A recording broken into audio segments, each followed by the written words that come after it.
just to begin with, just the formality. Where were you born and raised? Well, I was born in Leeds in Yorkshire in England, but I left there when I was 6 weeks old. My father was a navigator in Bomber Command during World War II. So we moved to a small town on the east coast, a resort town called Bridlington. But I was brought up in Liverpool, really. Right.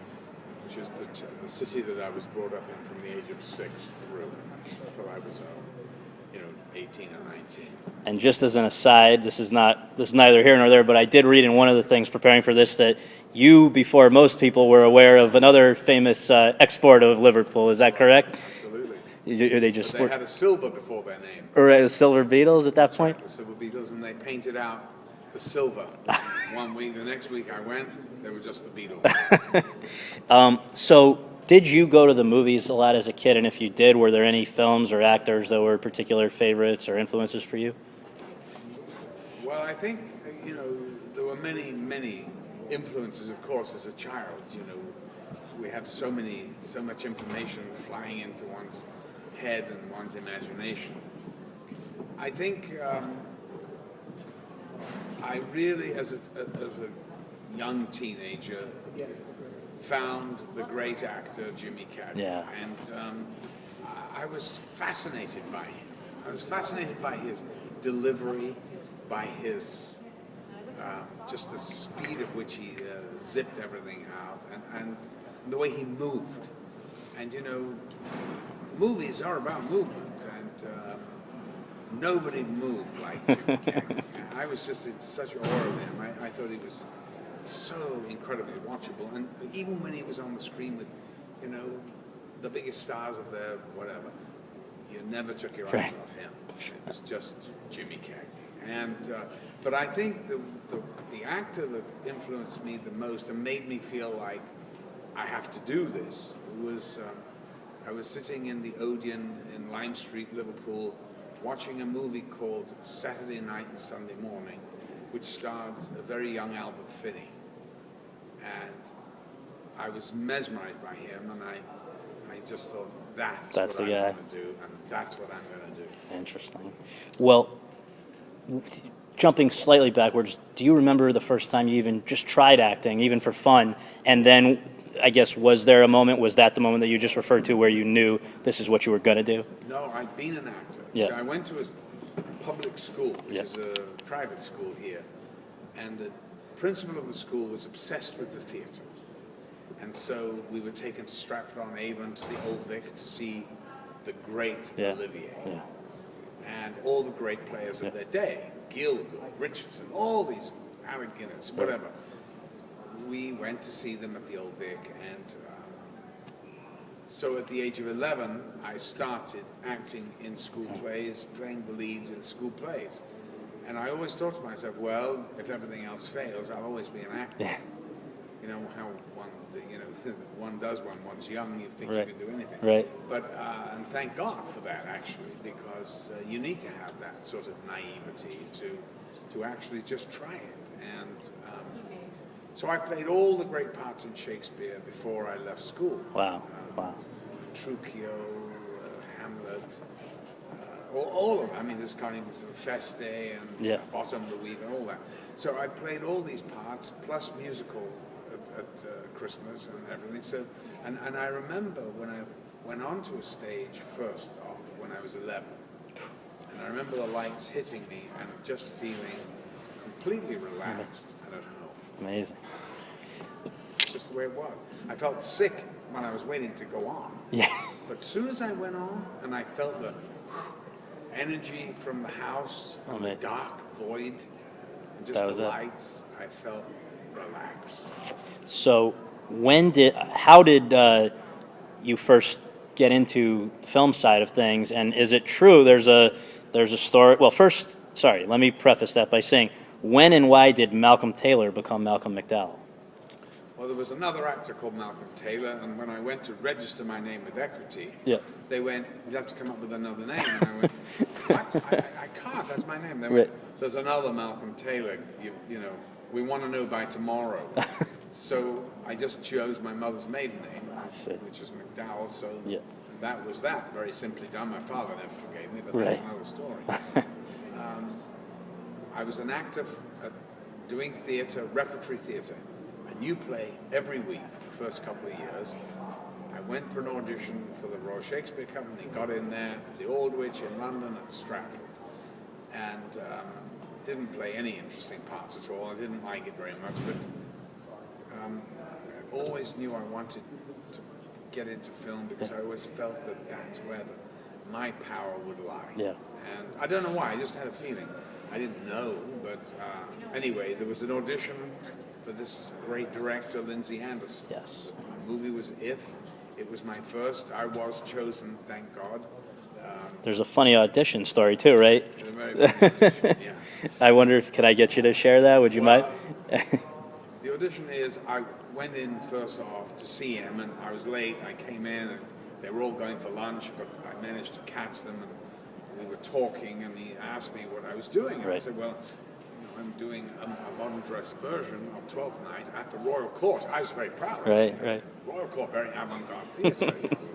Great kind of, Right. modern dress. Well, and he went, oh, it sounds awful.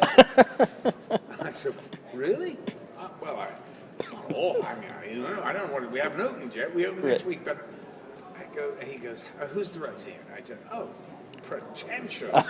And I went, well, actually, to be honest with you, it is a bit pretentious, but I didn't like to admit it to myself. Right. And we start ragging on everybody connected with the Royal Court Theatre. Right. All the, directors, the assistant director, everything. And after about half an hour of this, there was a sort of lull in the conversation, and Lindsay said, you do realize that I am a director of the Royal Court. I went, I didn't know that. Right. Well, I suppose I won't be getting this job. Right, then. right, He went, right. not necessarily. Wow. And then was there something about a slap as well? Was there?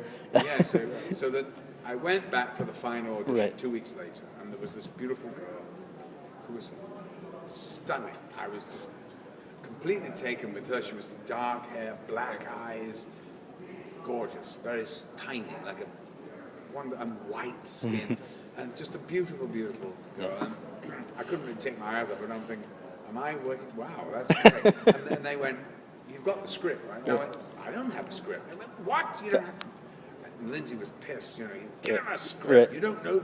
Well, no, I don't know. No, I nobody sent. So, of course, he said, well, look at it. Look at the scene. I said, well, I can't learn it. So I was kind of looking at it, but really looking at her. Wow. And it was going in one ear and out the other. Right. I wasn't really taking much. Anyway, we start, and I get to the stage direction, which is Mick, my character, grabs hold of girl, kisses her passionately.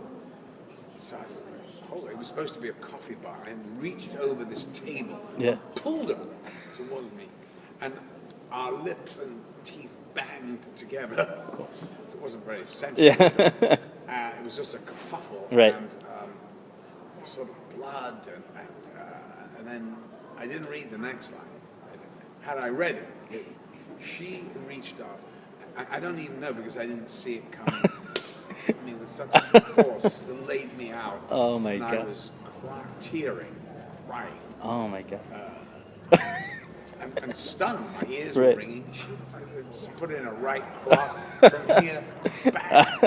I mean, flattened me. And that was what the script called for. I was so furious. I stalked her around the stage, and it was electric. I don't think I've ever been part of any moment in the theatre quite like that. Amazing. I mean, it was, you could hear a pin. Everybody was completely riveted. And because it couldn't have been more real. No. Right. I always say Christine Noonan, that was her name. Right. Slapped me into film stardom. So. Was it always the intention at the beginning of the Mick Taylor trilogy to have multiple films, or did you just figure it was one and then it kind of came along as the others came along? Yes, it was always one. And then we won the Grand Prize at Cannes. And, right. It was a fantastic film and a great success. And, so I said to Lindsay, let's make it.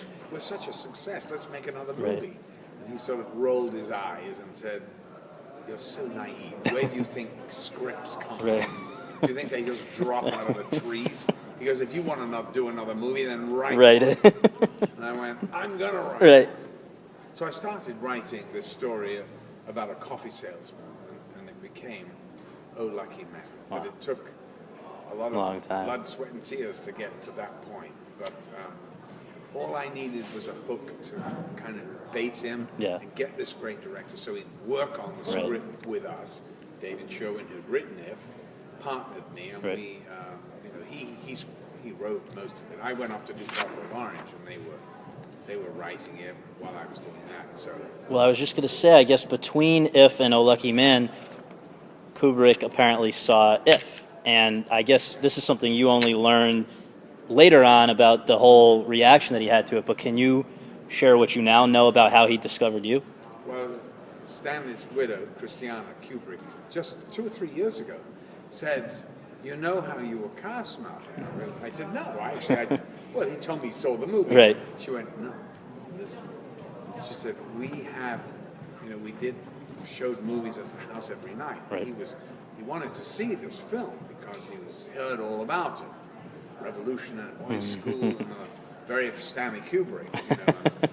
He said he was watching your first scene. You came in, you pulled a scarf, you had a mustache that you'd grown in the holidays, and you looked at yourself in the mirror and you played the scene.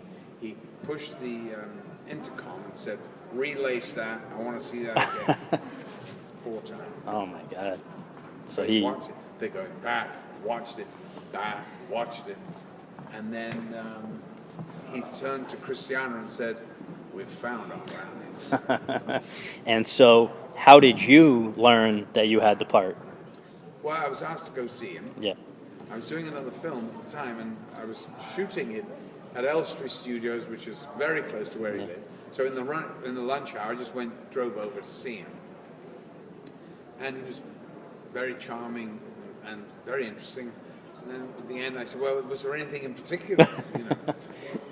And he said, "Listen, I've got a book." I said, "Yes." He goes, "Well, you can't tell him." Well, what am I going to tell? He was paranoid even then. He goes, "Have you ever heard of A Clockwork Orange?" And I went, "No." He went, "Really? It's a big underground cult book." And it wasn't until later that I understood that the Stones had read it, and Jagger and all that. And, anyway, I read the book. The first read, I found it very difficult. The second read, I just went, "My God, what a great film." The third time I read it, I just went, "What a great part." So after a week, I called him back, and I said, "I read that book." He said, just as quiet. "What do you think?"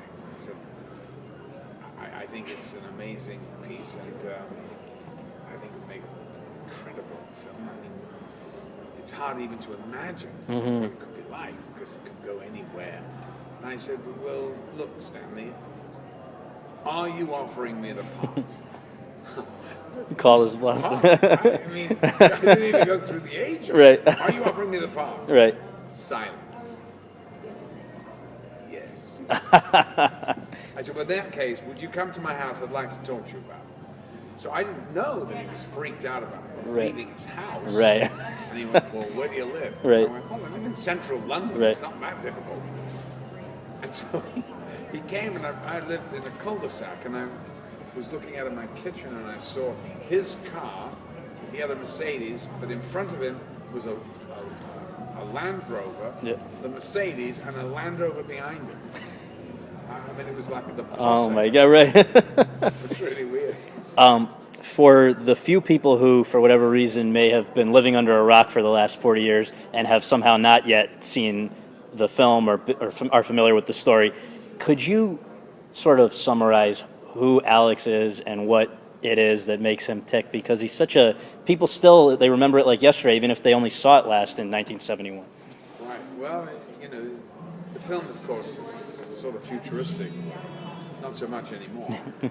But it's a time when youths are heavily on drugs. They are, it's a television world. Actually, everything that that Burgess talked about has come to pass. Yeah. And where these gangs are, roaming the streets, where the old have really got very vulnerable, Yeah. which they are now. Yeah. City centers. Very big true. cities. Yeah. Anyway, so Alex is a rapist and a murderer who is sent to prison, and the government is, because the law and order is their stance, they have a new technique of aversion therapy to really cure these hardened criminals. Yeah. And that's what it's really, the bottom line is it's about the freedom to choose. The freedom of us as individuals to choose, A, how we behave, whether we go down this road or that road.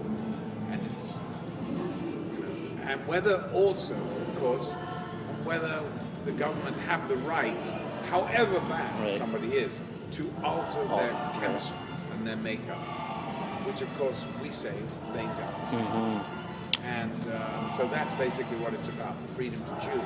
But it's, of course, Kubrick's brilliant futuristic look of, these youths and these great costumes and this extraordinary look. Yeah.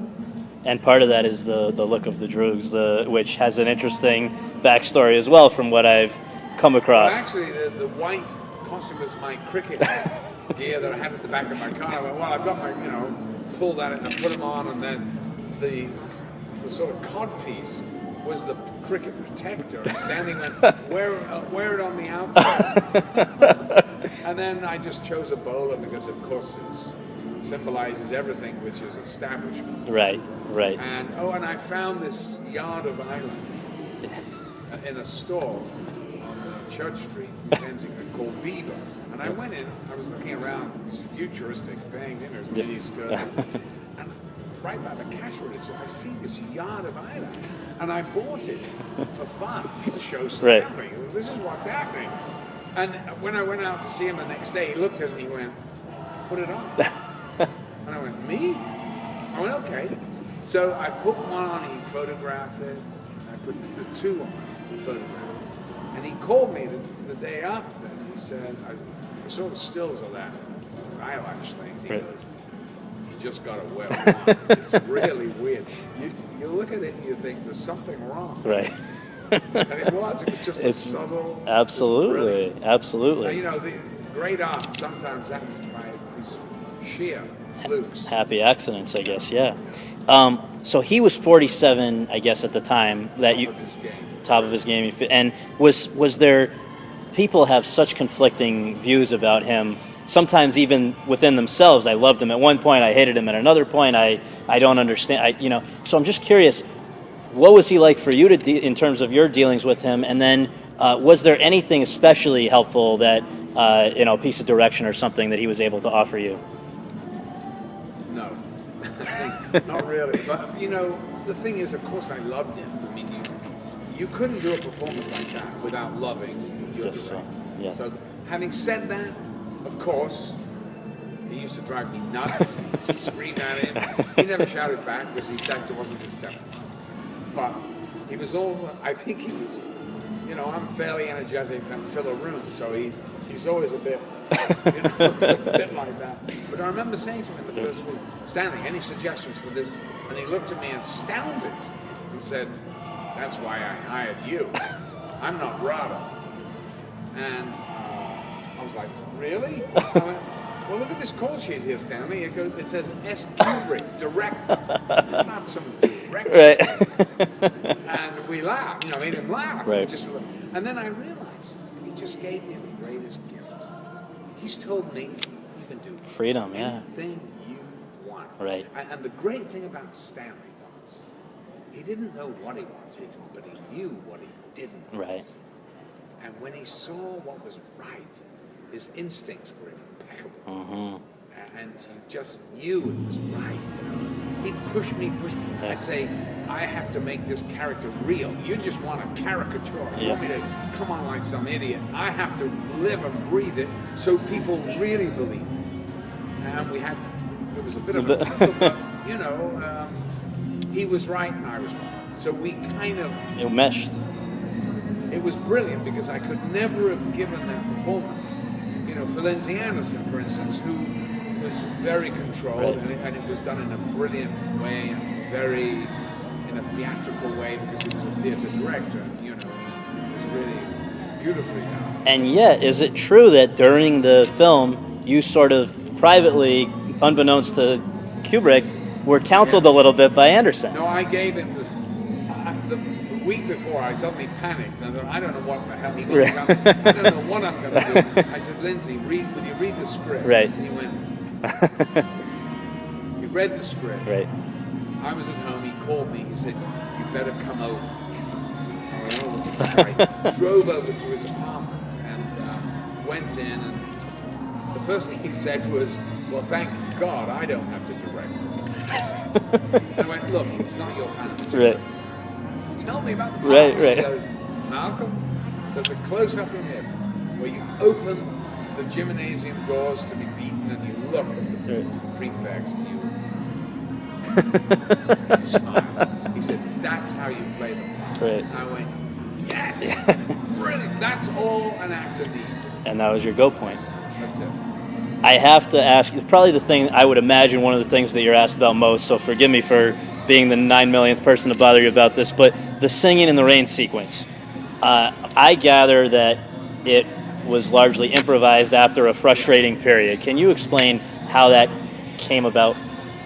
Well, you know, in the script, such as it was really the boys go in and throw bottles through a window or something, and it was just lame. He knew it, but everyone was rather tired, you know, and we were just sitting around on the set, basically. And I think, and he kept changing the furniture, he'd do everything. You know, we'd see Harrod vans come up and new furniture, and he thought he was in the furniture, nose down, and he wasn't.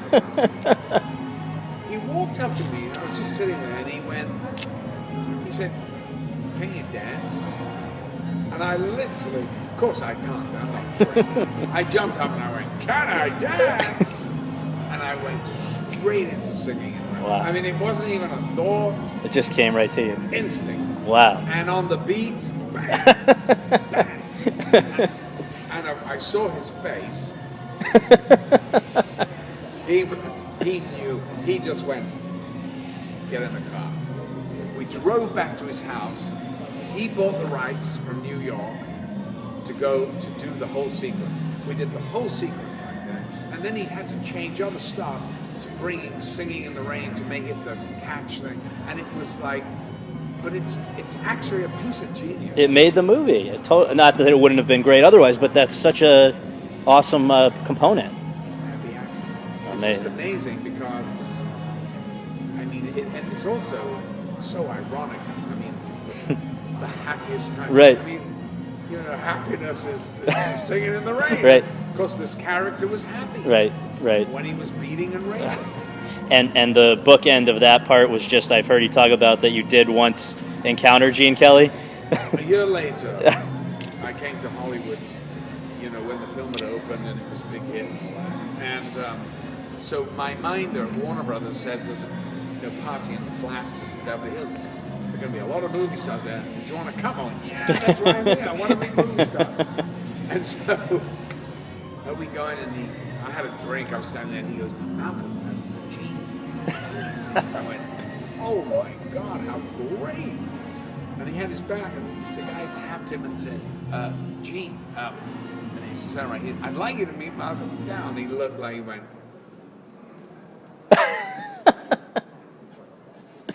turned, walked Out of there. And the guy started to apologize, the minder, and I went, "You know what? Don't bother. I understand." Yeah.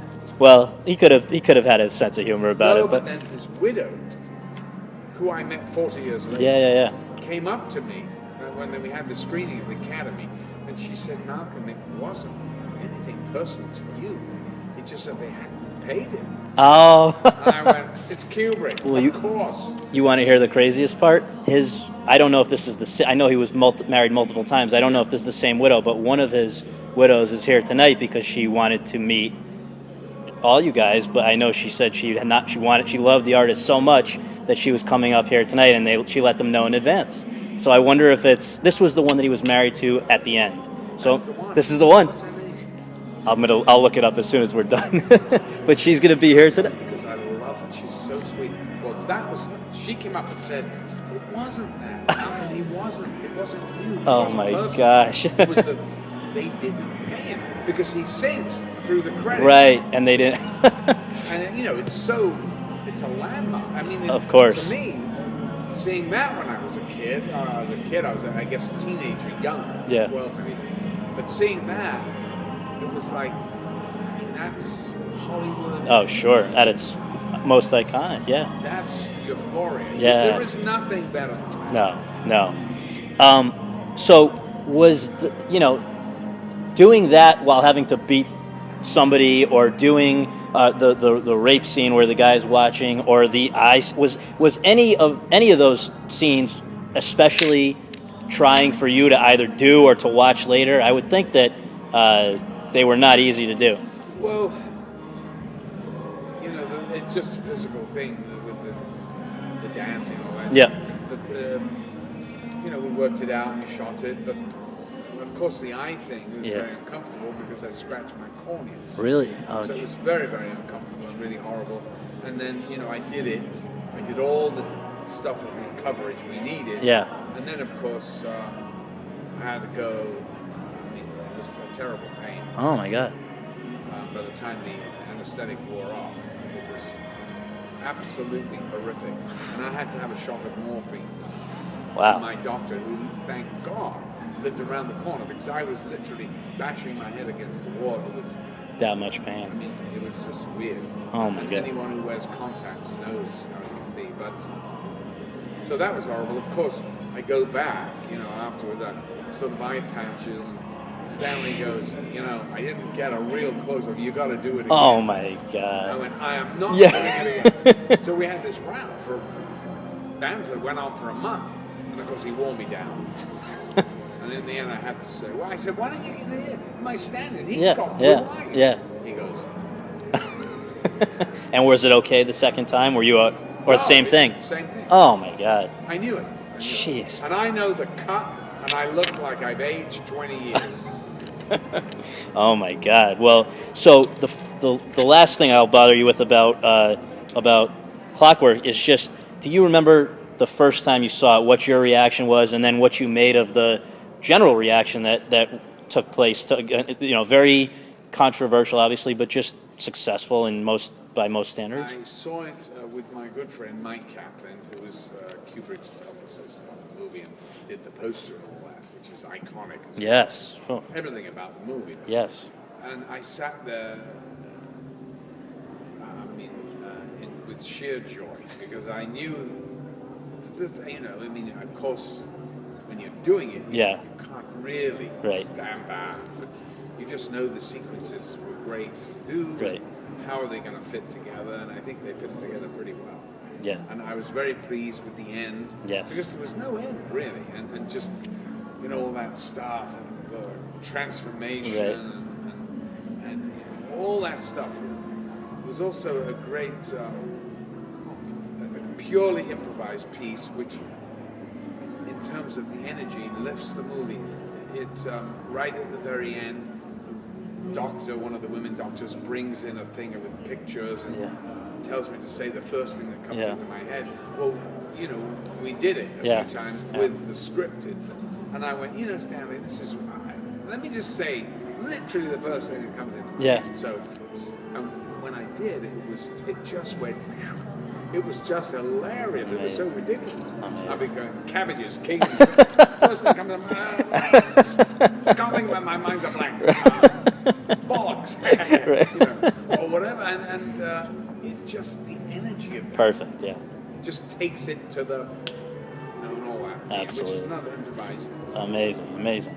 So, did it immediately change everything for you, or was there a period where, because it looks like you did not, for whatever the reasons, there was another 8 years before you made a Hollywood film, time to time. I was offered just absolute schlock. Really? Lost Horizon, the remake, I mean, that wasn't me. No. I couldn't do that. And, you know, and I realized, you know, that also there wasn't the... I mean, now young actors today are much better off because they're much more accepted. You get fantastic actors, young actors like, I don't know, you know, so many terrific young actors going on today. And, you know, they're accepted here. It doesn't, you know, and in those days it was very much, well, he's that English. So you got typecast, you feel, in a way? A little bit. Yeah. And, you know, Clockwork, I think they thought it was all Stanley, you know, that he was his master's puppet. Mm-hmm. And I don't think they really had any idea how much, you know. And you've only got to look at his other films, actually, to know, really. Yeah. Also, very rarely in any of his films do any of his sort of the heroes or anti-heroes are in any way likable. Yeah, which is the amazing thing. People, and despite everything you do, they love your character. They love this guy. Yeah. I think even Stanley was absolutely baffled. Yeah. He couldn't figure it out. He couldn't figure it out. But when I saw the film with an audience, I was disappointed at first. I was sort of really disappointed because nobody laughed. They sat there in silence. Shocked. I remember going, you know, Third Avenue, Cinema One, and the place was jammed. The lines were crazy. I snuck into the back, and I'm kind of looking around. Maybe it's the American sensibility. Right. They don't get it. Of course, what they didn't get was the fact that this was the first time they'd ever seen anything like this in cinema, and that it was so groundbreaking. Yeah, I was going to say, it changed everything. I mean, everything. You know, punk, everything came after Yeah. it. It all stemmed from that. Amazing. And know, even in the real world, in terms of people's behavior, you guys got blamed for some things that, you know, for sort of, you know, right? It was, well, any magistrate or, you know, the one or judge wanted to get his name in the paper. You just say, this is very Clockwork Orange. Yeah. I mean, as if gangs have just been invented. I mean, please. Or drugs, for that matter. Right. Even West Side Story, just a few, you know, goes forever before, yeah. Cool. So, what's, you know, moving over the next few years, I think it just is amazing that, you know, first of all, people say that you are one of the most busy guys, I think, in Hollywood, just the sheer number of projects that you were involved with. I like working. And it's amazing. And then the fact that so many of them sort of have these almost cult-like followings. And so I wonder if I can just rail off a few and just whatever your sort of biggest memory of that. So to begin with, Voyage of the Damned, 76, that's 5 years after Clockwork. We all used to joke, you know, it was low grade. We used to say, so low grade. but this was, you know, a chance to work with Orson Welles, Faye Dunaway, Oscar Werner, Max von Sydow, and go on and on and on. It was Ship of Fools. Yeah. And the lovely director, Stuart Rosenberg. Yes. Who had done Cool Hand Luke, which was one of my favorite movies. And I just had, you know, a very nice role, actually playing a good guy. Yeah, rarely. Why is that? Why do people only see you as a bad guy? I think I've got such a smashed-in face or something. Sinister. I don't know what it is. I love that. I was the love interest in that thing. And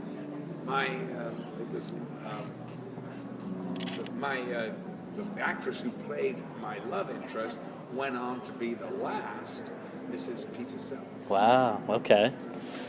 So then, 3 years after that, Caligula, which, did you know what you were signing up for? Well, I signed up for Gore Vidal's Caligula. Right. And what I got was Bob Guccione's Caligula. And, you know, I said, who's Bob Guccione? I said, isn't he a pornographer? And Gore said, think of him as one of the Warner Brothers. Clearly not. No, I guess Clearly not. But you know, there's some great things in it, and it's not a very good film, but there's some wonderful sequences. Yeah, and people still talk about how many movies do people. Yeah. Then we referred to a couple minutes ago, but that first Hollywood film, Time After Time, had professional and personal significance, right? I love that film. Right. Nick Meyer wrote it and directed it, and and I met Mary Steenburgen, who was wonderful in the other part of the love interest, and we married, had 2 children. Now one of them's had a child herself. Amazing. Congratulations. Thank you. So there we are, and that was beautiful from that point of view, and I love that film. I think it's a very undervalued film. Yes, and another really rare one where you're a good guy, basically. Another good guy. Yeah, a good guy. And David Warner played Yeah. him, so he got to play Jack the Ripper, Right. and he was brilliant, actually. And I just, last thing about that was I had read that you did, you really sought to do your homework about H.G. Wells and that, and what happened with that. I'm really not a method actor. Yeah. Well, I thought, well, I'm going to Hollywood, I better try and, do a semblance. Right. Of know who H.G. Wells. So I called the BBC's archives department, and they sent me over a recording of an interview with H.G. Wells from the radio. Pretty cool. And I put it on, and it was, and he talked like, he had a very high Southeast London accent. Right. And he talked like that. And I thought, I don't think they're going to get that in Hollywood. So I put the thing back, I sent it back and just said, thank you. Thank you. No thank you. This is obviously jumping quite a bit ahead, but I have to ask you about one that I think is tremendously underappreciated when it was released, and it's awesome. I know it wasn't the first time you'd worked with Robert Altman, but the second in the company. I thought you were amazing, and I thought the movie was awesome. Thank you. And I love that film. Yeah. I love Bob. He was Yeah. a great friend of mine Yeah. before I worked with him. right. I said to him once as a joke, what, if he becomes friends with yours, you never get to work with him? But he saved a little gem for me, one of his last movies. Yeah. God bless him. It was I really loved him great. so much, and I love that film, and I love that character. Awesome character. He's such a horse's ass. He's such a brilliant one. That was great. And now just to the present. It's kind of interesting. 40 years after your last one was nominated for Best Picture, you have another one with The Artist, and It's an amazing film. I'm really sort of a little bit sort of abashed because I'm not really part of it very much, and I just. But I couldn't do. They wanted me to do something else in it, and I couldn't because of work. But I was so fascinated and so in awe of Michelle. Yeah. And Bernice, of course. I got to play a scene with her. Sure. She to me is our Joan Crawford. Yeah. She is Joan Crawford. yeah. She's so stunning. Yeah. And but I have to be honest. I did not realize this was going to be a masterpiece that I think it is. Yes. So And Michelle, I think it is one of the most glorious celebrations of what we do and what LA was totally. and what it gave to the world. I think it's, and the joke is that the French. I know, it's amazing. Love the irony. I know. Well, so Michelle comes to you. I can't imagine if you had heard of him before. You were the exception. So you got a guy you haven't heard of with 2 stars. Please be in my movie, which is, by the way, black and white and silent. Did a part of you say, all right, next? Like, could you? No. When he said a silent movie in black and white, Yeah. I was interested Yeah. immediately because who would have the balls Yeah. to do that? And so that immediately interested me. And when I met with him, we didn't discuss the script. We just talked about whatever, life. And so I just liked him Yeah. as a person. And subsequently, of course, I like him even more. And here's the interesting thing, is that Jean Dujardin is absolutely magnificent in this film. But so is Bernice. They are equally as stunning. I mean, as an actor, a leading actor, I know that you can't have one without the other. Yeah. You really can't. I mean, it's like a pair of gloves. One's on the left hand and one's on the right. Yeah. And they Silent partners. That's I saw somebody was calling them. Yeah, I mean. And so, in a weird way, it's nobody really talks about Bernice, and it's like, I know. Excuse me. I know. This is It's one of the. great performances. Yeah. Not only this year, in the last 10. I know. And it is. I guess it's not technically her debut, but it's certainly her coming out, and it's like. Debut for me. Yeah. I've never heard of her. Yeah. And all right, she's a bit known like Jean. Yeah. In France. Right. Nobody. No. I mean, that's why they've sort of got us out on the road because nobody knows them.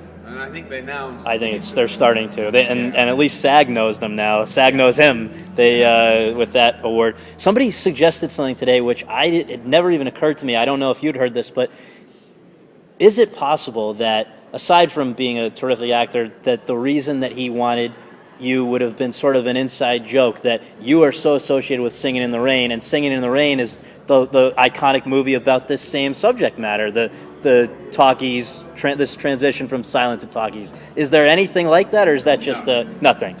That's a very, like, one of those six conspiracy theories, right?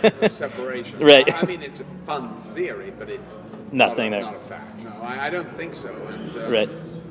I think honestly that Michel just thought my face would fit the silent era in black and white, and that's what I think he wanted. So at the end of the day, it was one day at Paramount. Is that essential? I went for lunch. Yeah. And I worked 3 hours in the afternoon. Amazing. And it was on the back lot there. Yeah. And to be honest with you, I really felt as if I was transported back to being an extra in early Hollywood in 1915, 1920. Yeah. And I really felt, because all the shenanigans going on and the fact that we're playing music. Yeah. And there's another thing, the music is so staggering. Yeah. And the music, that they use in the film, we had on the set. You did? Okay, I didn't know that. Yeah, and that was inspiring. And just to see, I looked, and to see this girl skipping up. Gorgeous, This girl yeah. was like, well, I met Audrey Hepburn. Yeah. She had the same Wow. effect as Audrey Hepburn had on me when I met her in Rome years ago. Yeah. And I just thought, I was so taken with Yeah. her. She was so amazing. Yeah. And it was just a nice little vignette. That was beautiful. No, it's a very beautiful scene. And Yeah. so my last thing that I'll ask you is just, even in just the last half hour, we've sort of sat here and gone through a lot of your personal history. As you think back in it, many years from now, when we're all gone, what would you most like to be remembered for as an actor?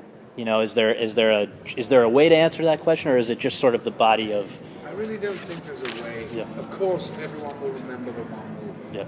The truth is, I've made some.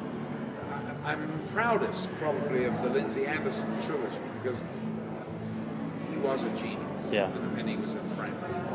And he was an extraordinary man, and it was such a great collaboration with him. And he taught me everything I know about film acting. And so to me, that's what I would hope, but it won't happen. But it won't happen because it'll be Malcolm Clockwork Orange. But you know what? I'm happy with that. Yeah, how many people are remembered for anything, let alone... Hey, 40 years later, they played it at the Cannes Film Festival in the Palais. Wow.